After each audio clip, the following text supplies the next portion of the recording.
अच्छा पतिया नतिया पटना बा देवरा ढोढ़ी चटना बा देवरा ढोढ़ी चटना बा घरवा में घटत घटना बा घरवा में घटत घटना बा देवरा ढोढ़ी चटना बा देवरा ढोढ़ी चटना बा बुझल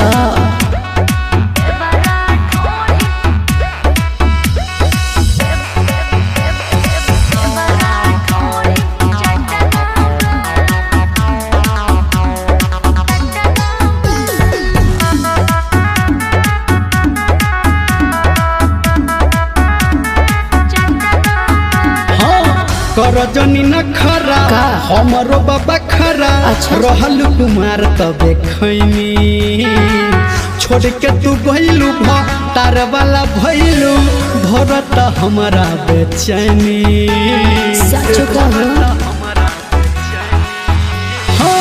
कर जनी न खरा हमरो बाबा खरा रहल कुमार तबे खैनी छोड़ के तू गइलू तार वाला भइलू धरत हमारा बेचैनी सुना अरे अब नहीं हमारा रकटना बा घर में घटावत रोज घटना बा देवरा ढोढ़ी चटना बा अच्छा। देवरा ढोढ़ी चटना बा पतिया नतिया पटना बा देवरा ढोढ़ी चटना बा देवरा ढोढ़ी चटना बा ढेर मजाक कर दू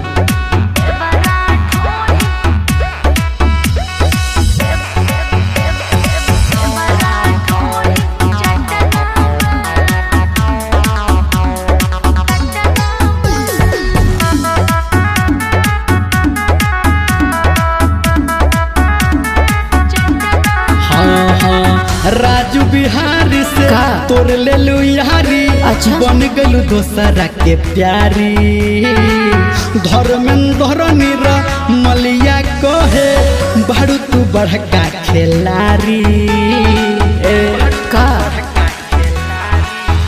हाँ राजू बिहारी से तोर ले लू यारी बन गलू दोसरा के प्यारी धर्मेंद्र नीरा मलिया कहे बारू तू बड़का खिलाड़ी जानता सुना लागत गोदाम हमर बटना बा अच्छा। घटे वाला चीज न हतना बा बताइए।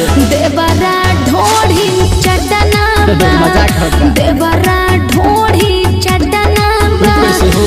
पतिया नतिया पटना बा अच्छा। पतिया नतिया पटना बा